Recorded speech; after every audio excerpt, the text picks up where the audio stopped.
Hello everyone, my name is Cameron. Welcome back to the channel. What the fuck is going on with my computer? Give me a minute, my computer is having fritz. I'm actually going to turn that light off too.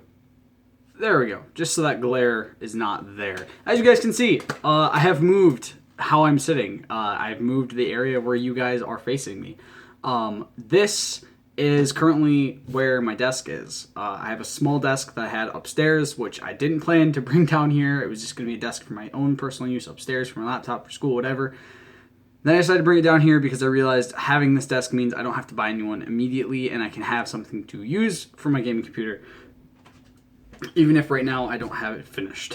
So you guys are now behind the desk. I need to figure out how I'm going to do that better because right now my camera stand is very precariously set up and it's not very good.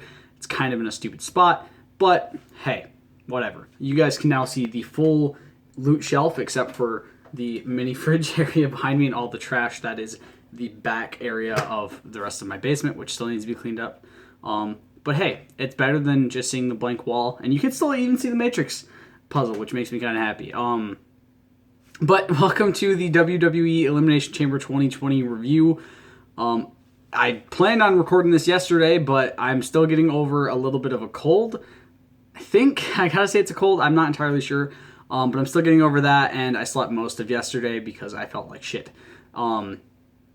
So let's start. The first match, the pre-show tag team match between the Viking Raiders and Kurt Hawkins and Zack Ryder. Jesse and I actually found out about this match soon enough, with enough time to actually do predictions for it. Which if you go to my Twitter at SOGamingYT, you can go see what the prediction was for both of us. We both predicted the Viking Raiders. The start of it was decent, and as it went on, it just kind of got worse. I actually, so much so that I think I'm changing my rating on this. So it was a good match. There were some good spots. Hawkins and Ryder doing a lot of double teaming, which you don't normally see from them, which I really liked. Eventually, Ryder went to hit Rough Rider. He got reversed and ended up hitting it on Kurt Hawkins by accident. I'm excited to see where that goes and see if that maybe goes towards, a split up of Hawkins and Ryder, which if that does, that kind of sucks because Hawkins and Ryder are a fantastic tag team. Right after that, Viking Experience was hit and the Viking Raiders won 5 out of 10, 1-0 on predictions. It's about what me and Jesse both expected to happen. The Viking Raiders looked very dominant. They won the match. They're getting back to their winning ways after losing to Gallows and Anderson again. Let's be honest, that was not a good choice. The first time, whatever, cool. The second time, the fuck WWE. That feud with the Viking Raiders and Gallows and Anderson has just not been great for a while. So, continuing on. Match number 2, we have a men's singles match. Daniel Bryan versus Drew Gulak. Prediction was Bryan for both. This was probably one of my, I gotta say, this is probably top 3 from this year's pay-per-views, from the calendar year, from Mania to Mania. This is probably one of my top 3 matches of the year. Just everything about this match was awesome. The technical masterpiece between the two of them was fantastic. There was insane, crazy fucking spots that looked like they probably would have killed Daniel Bryan. Yeah, so the match started. There was no PowerPoint presentation, which was a bit of a letdown. But then again, had there been one, I probably would have wanted to die by the time this pay-per-view ended because holy shit, this pay-per-view felt like it went on forever. Bryan's in control for majority of the match. Gulak actually got Bryan unsure of what to do for a bit. He was right. There was definitely holes in Daniel Bryan's offense that Gulak was definitely taking advantage of. And on a few spots, it looked like Daniel might actually lose this match. Gulak started taking control at this point, doing a lot of very Daniel Bryan-esque things, and I realized that saying that means he's just doing a lot of technical offense, but Daniel Bryan is very well known for that, especially the technical offense that Gulak was doing. It's stuff Daniel Bryan does a lot, and it's stuff he's very well known for. Pile driver with just the legs to Bryan, which was really fucking insane. So he had him in a head scissors, and Gulak was sitting down, and he just lifted his legs and fucking pile. It was a weird fucking pile driver, but I loved it. It was a fucking awesome spot. He did a weird move while holding Daniel Bryan by the neck and head area against his back, and he was spinning him around, and they slammed him. It was fucking weird, and I loved it. They did a big superplex over the top rope spot where Gulak landed on the apron, and then suplexed Daniel. They both hit really fucking hard on that spot. There's a Snapdragon suplex with a pinning combo for a 2. Daniel seems to be taking some control before he gets hit with a German suplex. Then a released German suplex, and Daniel landed really, really hard, like, right on his fucking neck. Like, he straight up, it was like right in that sort of area, and it just looked fucking painful. He rolled out after, came back in, started taking control, but Gulak stopped it by catching Daniel up top. Reverse superplex, tries to get Daniel into the Gulak, elbows the chest, and Daniel rolls through into the yes lock, elbows the neck. The yes lock is fully locked in, and Gulak, kicked my camera stand, sorry about that. Gulak passes out in the move. Bryan wins 15 out of 10, 2-0 on predictions. That match was fucking insane. I think, if I have to say it, Jesse and I enjoyed this match the most out of the top 3 matches. Out of the first 3 matches on the card, this was our favorite match. Out of probably the first 5 matches, this was our favorite match.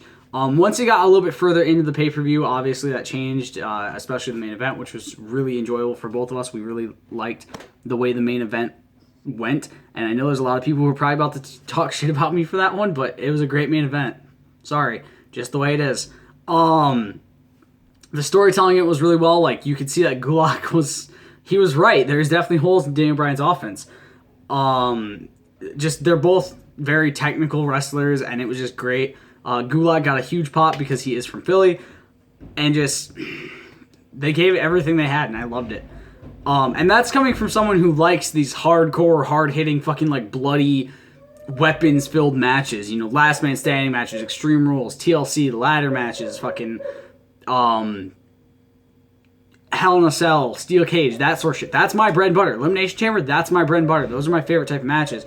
So to see a technical match like this, which is normally something Jesse likes a lot more than I do, and have it be such a great match to me and something I love so much, and I went out of it like, holy fucking shit, I love that match so much, was great. Afterwards, Daniel Bryan showed Gulak a bit of respect, and I know I'm probably in the minority on this one, although Jesse and I did talk about this, and we both kind of agreed it'd be kind of cool. A Daniel Bryan and Drew Gulak tag team would be fucking insane. Would not, like, seriously, think about it. It'd be like Bobby Fish and Kyle O'Reilly on a whole different level.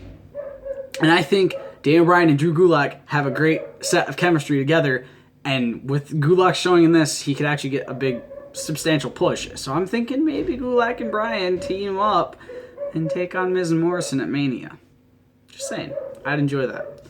Next, match number 3 of the United States Championship match that we've seen 1,000 times. Andrade, the champion, versus Humberto Carrillo, the challenger. Prediction, Jesse predicted Andrade. I predicted Carrillo because there's a rumored match for Mania where it's a Fatal 4-Way ladder match, I think is what it's been said, with Andrade, Carrillo, Mysterio, and Garza, and I felt like Carrillo winning would probably be the one that makes the most sense to set up for that match.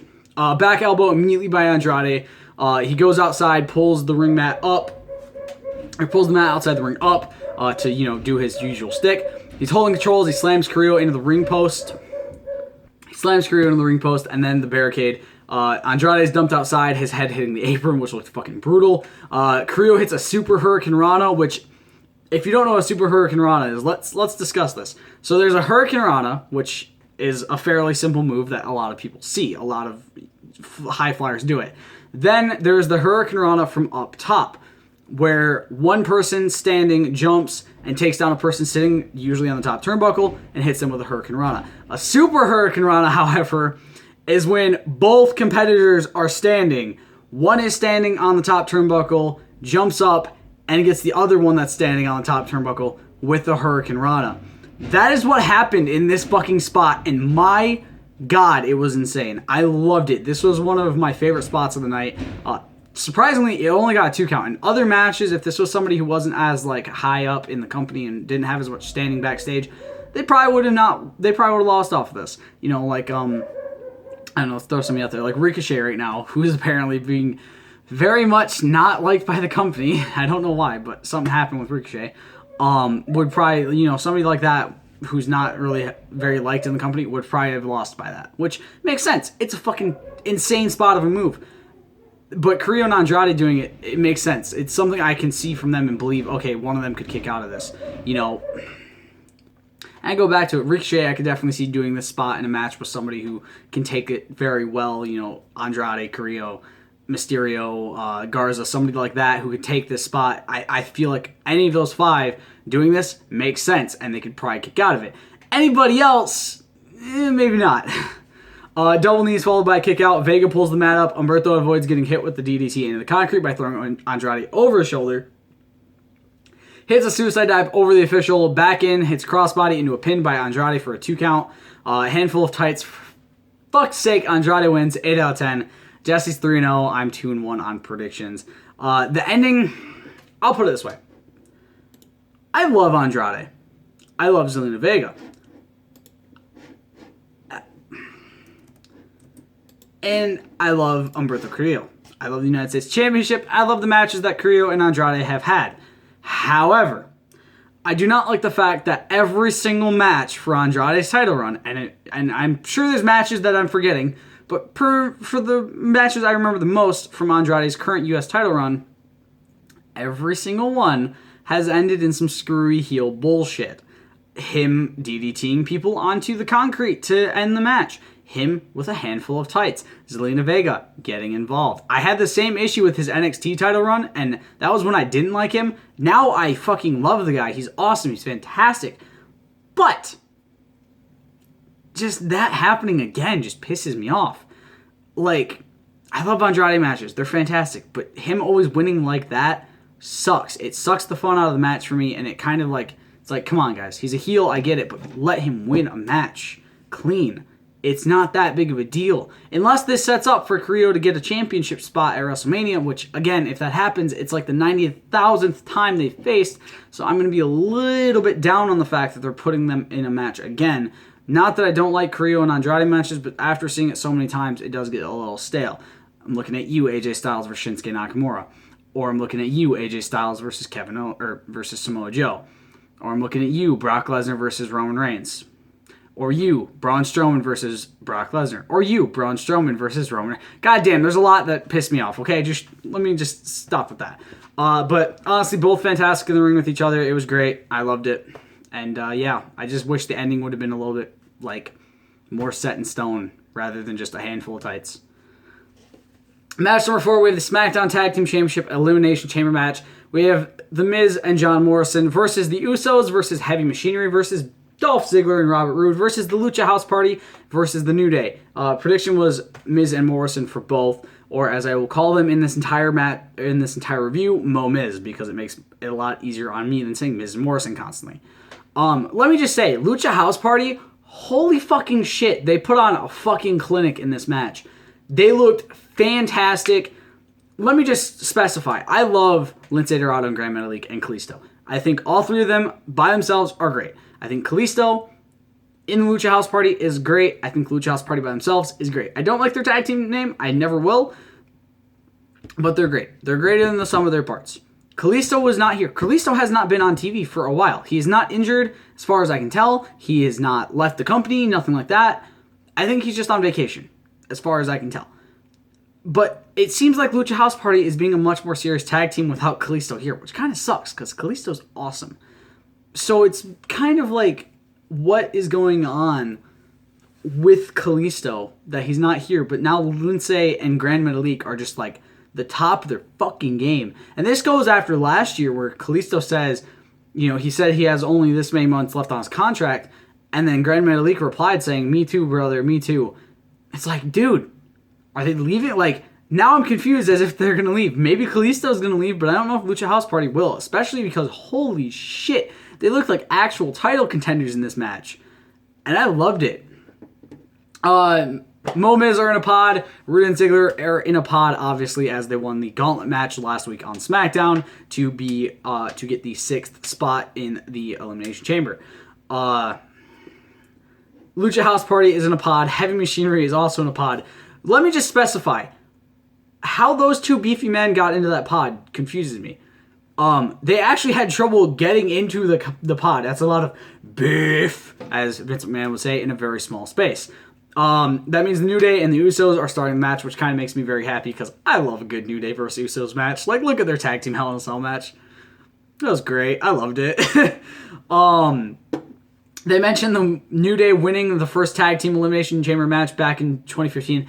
However, they forget to also mention that all 3 members of the New Day were in that fucking match for some reason, which is so unfair. Like, I can't remember who all was in that match. I'm trying to think. I know... Oh, fuck, who was in that match? I know Tyson Kidd and Cesaro were in that. I think Lucha Dragons were in that. The New Day were in that, obviously. Usos might have been in that. I'm not entirely sure. I think the Vaudevillains were in that, and maybe the Ascension. I'm not going to look it up. Actually, I am going to look it up just to see if I'm right on this. I'm not entirely sure. I know at least all but one of those teams is right. I don't know about the Usos, but everyone else I know is correct. I'm pretty sure, and we're going to go test my knowledge. I was not watching WWE around this time. So, if I got it wrong, then I got it wrong.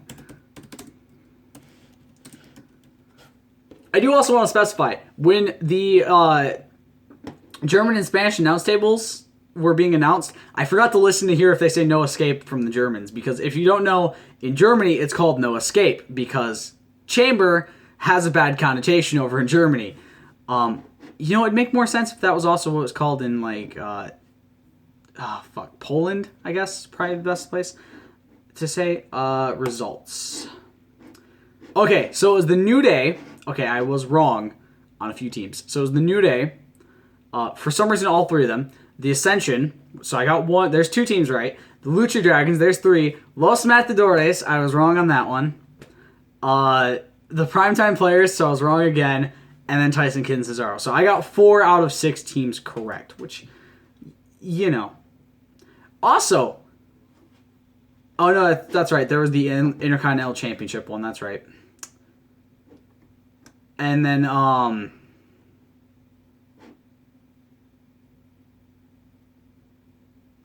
then there's an Intercontinental Championship one, which Ryback won.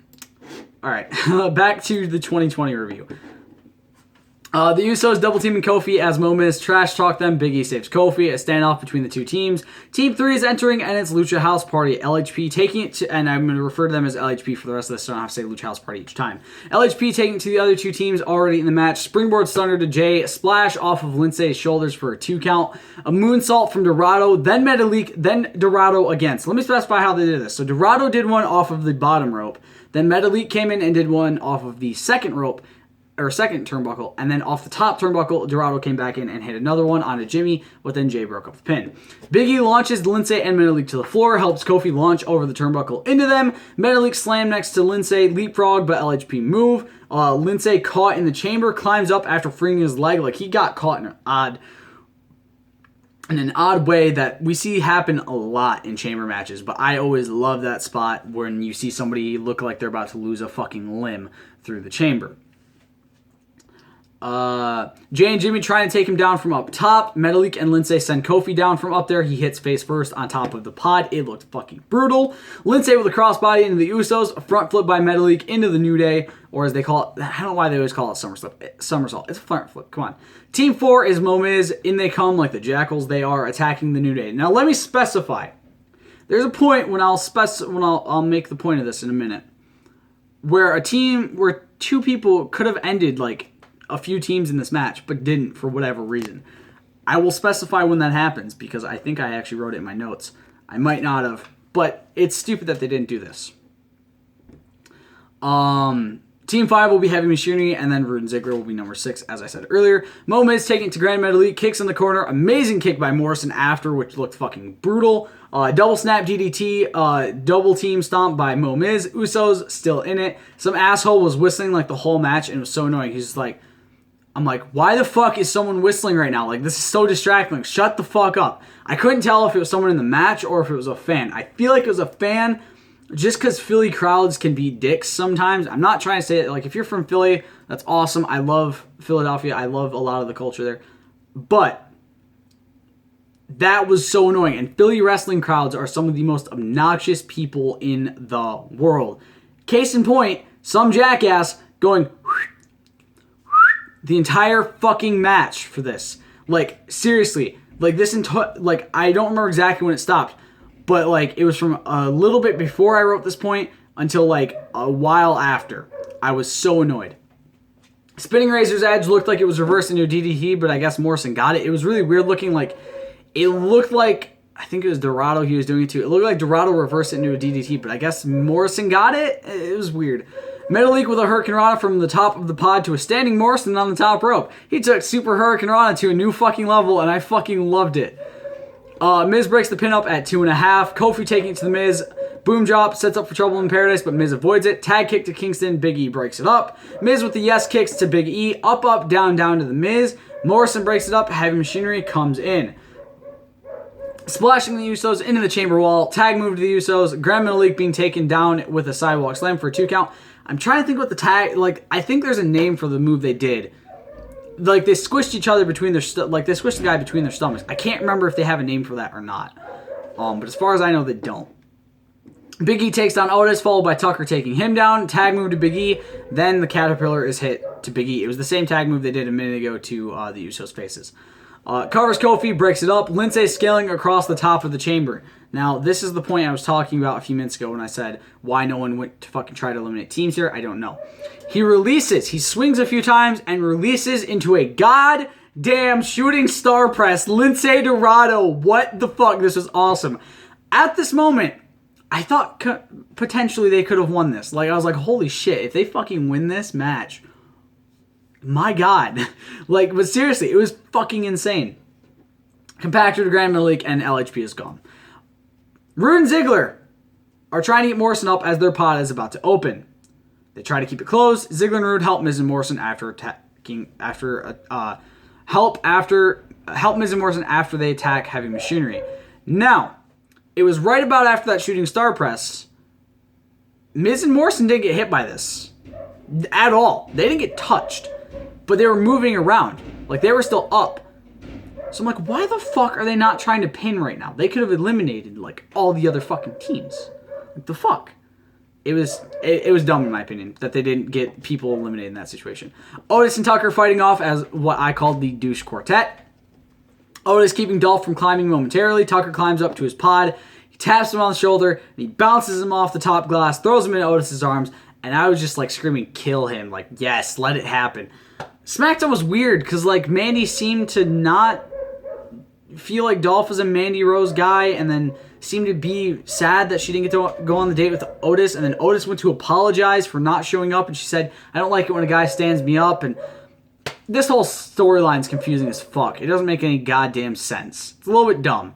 Tucker front flips into the other teams off the pod. Rude attacks Otis from behind. They double team him. Otis avoids getting slammed into the chamber wall. Attacks Dolph again. Rude is thrown over Otis' shoulder to avoid the glorious DDT. Otis tries to run Dolph through the pod door, but Dolph sidesteps, sending Otis outside the chamber. Now, initially, I thought this was a really, really cool spot. And yeah, it is a really cool spot. Like, straight up, it is a fantastic spot. However, the replay showed that the door was still open. I thought what initially happened is Otis, in all of his majesty, just ran through both the door and the fucking back of the pod. However, he only ran through the back of the pod, which was a little upsetting because it kind of took away from, like, the insanity of the spot of him fucking blasting through. But still, that was fucking awesome, him going through the back. I've never seen somebody do that. Tucky, ain't happy, taking it to Rude and Ziggler. Famouser's avoided, super kick to Tucker, glorious DDT, Heavy Machinery is gone, and oh my God, I thought the boos when Dolph Ziggler and Robert Roode, well, when Dolph Ziggler specifically started making his entrance were loud, but my God, so many fucking boos as soon as they eliminated Heavy Machinery. Like, it was insane. Like, go back to when Kevin Owens and Elias were trashing on Seattle for not having a basketball team. It's like, it's kind of like having a basketball team in Seattle. It just doesn't make any sense. Like, almost that level of boos is what we were hitting.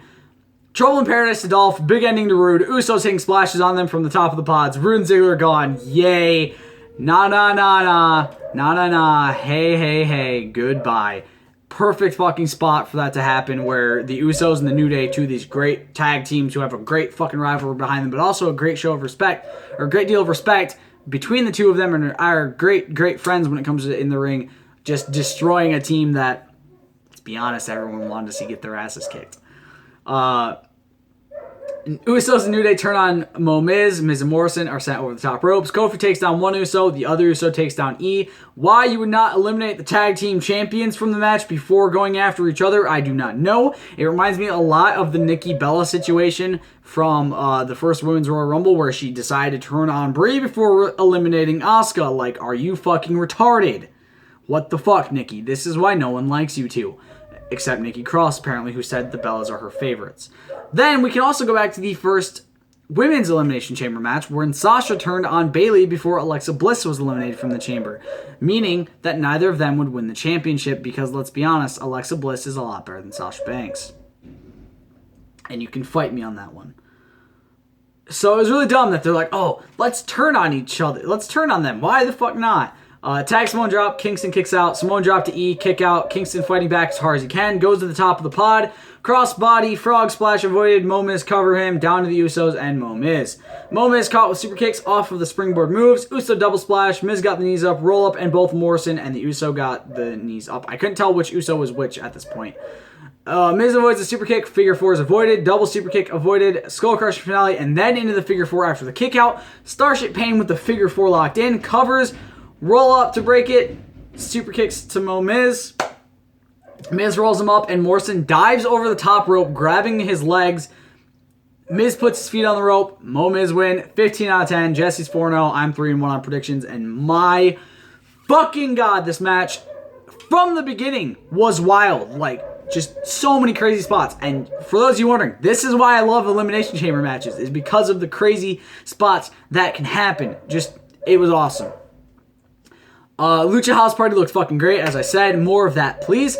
Otis didn't get his payback yet, but my god, it was such a great match. I loved it so much. Match number 5, the men's no disqualification match. Aleister Black versus AJ Styles. Prediction was Black for both. Black takes down AJ with a big kick to the chest, kicks in the corner, then one to the back of the leg, continuing to attack the leg. This is the main focus of the match. They both attack each other's left legs.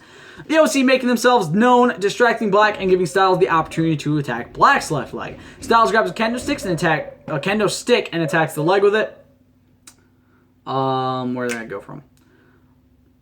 Black hits a big kick to the face of Styles, takes the kendo stick. AJ hits him with a drop kick. Phenomenal forearm is caught with the knee strike outside the ring. Black sets up a table outside. Styles attacks him with a chair as he goes to pick him up. Black avoids being thrown into the chair set up in the corner, attacking the left leg of Black more. Calf crusher is locked in. Black gets the kendo stick and presses it against AJ's face, like he ground it into his face. Attacking his leg with the kendo stick, breaking the kendo stick on Styles, Pele kick taking Black down. AJ tries to set Black up for a powerbomb over the top rope through the table, but Black avoids it. Hit with a close phenomenal forearm, then a brainbuster after the kick out and kicks out again. AJ sets the chair back up. Aleister Black gets the knee strike to AJ up top. Moonsault caught into the tombstone setup. Did the throat slip, but Black reverses it into a 2 count. Styles kicked into the chair set up in the corner, his neck hitting the top side of the chair. It was God, it looked painful. Styles sends Black over the German announce table. He lands in the chair in a way I sit in a lot while trying to stay awake during these pay-per-views sometimes if I'm sitting in a chair. Sets up a suplex off the German announce table into the other table, but Black kicks his leg out from under him, sending him down, hitting his face. Meteor by Black taking Styles through the table. Gallows hit with a kick. Anderson comes in, caught with a knee. The OC take a 3-on-1 advantage. Magic Killer to Black as AJ has Gallows and Anderson set him up for the phenomenal forearm. We hear gong. Lights go out. Second gong, Black is on the ground. I didn't notice where he was at first. I thought he was just gone. Gallows and Anderson are set up for a dual chokeslam by the only Spooky Boy himself, Mark Calloway, aka The Undertaker. AJ goes to hit a phenomenal forearm, but gets caught into a chokeslam by Taker, who I might add is in a tank top and leather pants instead of his usual singlet attire, almost like Biker Taker. Gong a second, and Taker has left the building. Later, loser. Taker's leaving the building. Black Mass, Aleister Black wins 20 out of 10, 5-0 for Jesse, 4-1 for me. Everything about this match was wild. The table spots, Taker showing up in a different looking attire, Black winning, it was just fantastic. It was awesome. I knew this match was setting up for this. It was obvious Taker was going to show up. It was a no DQ match. It's like, okay, Taker's going to show up and he's going to attack AJ. But the way it happened was awesome. I like the Spooky Boys fighting AJ. It's awesome. It's fantastic. Just the best of the Spooky Boys. Match number 6, the Raw Tag Team Championship match. The Street Profits versus Rollins and Murphy. Prediction was the Street Profits for both. Street Profits double teaming Murph the Smurf. Murphy attacking Dawkins' leg. Dawkins sends him over the top rope. Ford with a big crossbody, then takes down Rollins. Leaps over Murphy. Moonsault by Ford for a 2 count. Puts on Murphy's headband. Suicide dive to Murphy and Rollins. AOP get involved as Rollins distracts the ref. The Viking Raiders come out to attack AOP, and they chase them out of the ringside area into the back.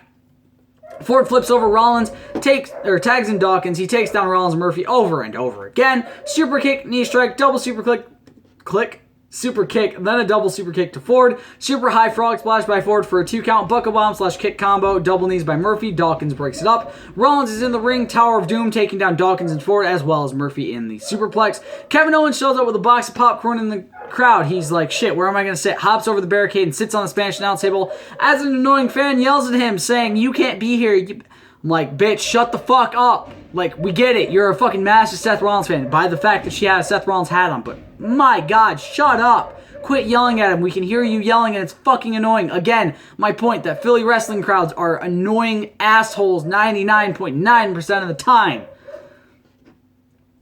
He throws popcorn at Seth. Dawkins pounces him into the barricade. Take Murphy back inside. Tag finished by the Street Profits because I forgot what it's called. Street Profits win 10 out of 10. Jesse is 6-0. I'm 5-1 on per. Probably would have been a higher rating, but I kind of want AOP and Viking Raiders to have a bigger spot when they were all out there. Maybe a slam through one of the announce tables or something. Kevin showing up was great, but that fan also really distracted and annoyed the hell out of me, which also kind of brought the match down a little bit. KO goes in, sets his popcorn down. Seth yells at Murphy, kind of blaming him. He's like, what did you do? Turns around into a stunner. KO grabs his popcorn, goes to leave, dumps some of it on Murphy, and then keeps walking while eating it. King says they need Monday Night, the Monday Night Messiah because of red Solo cups and boxes of popcorn. He says that's ruining Raw. Red Solo cups and boxes of popcorn. He literally watched people be thrown into shit. He watched people get covered in milk in the majority of his years as a commentator. Not to mention what was going on with the women's division in the majority of his career as a commentator. King, nothing about red Solo cups and popcorn is ruining Raw right now. Shut the fuck up, you asshole. I will say this. I grew up watching King and JR, and back in the day, I didn't really like King that much, but I love JR. I don't like them as commentators in 2020. I'm sorry, I don't. JR can barely get people's names right. He barely knows what's going on 90% of the time, and King is just an annoying cringe fest every single time on commentary. Personally, I'd rather have both of them off commentary on their respective shows. That's just my personal opinion. If you guys still enjoy King and JR, I'm not going to say anything bad about it. I just personally don't enjoy watching them on commentary anymore, which sucks because I was a huge fan back in the day. Match number 7, the Intercontinental Championship 3-on-1 handicap match. Braun Strowman versus Sami Zayn, Shinsuke Nakamura, and Cesaro. Prediction was Strowman for both. Sami immediately tags in Nakamura. Strowman keeps trying to go after Zayn. Cesaro's tagged in, taking it to Braun. Zayn takes a cheap shot on Braun. He starts taking it to Strowman as he's tagged back in. Nakamura's back in. Zayn stepping on Braun's chest. Cesaro back in. Braun making a small comeback. Nakamura reverses a power slam into a sleeper hold. Cesaro and Nakamura taking it to him as best they can. He's about to go outside to do his dumb fucking run around the goddamn ring thing, but Sami attacks him before he can go outside the ring. Strowman does it.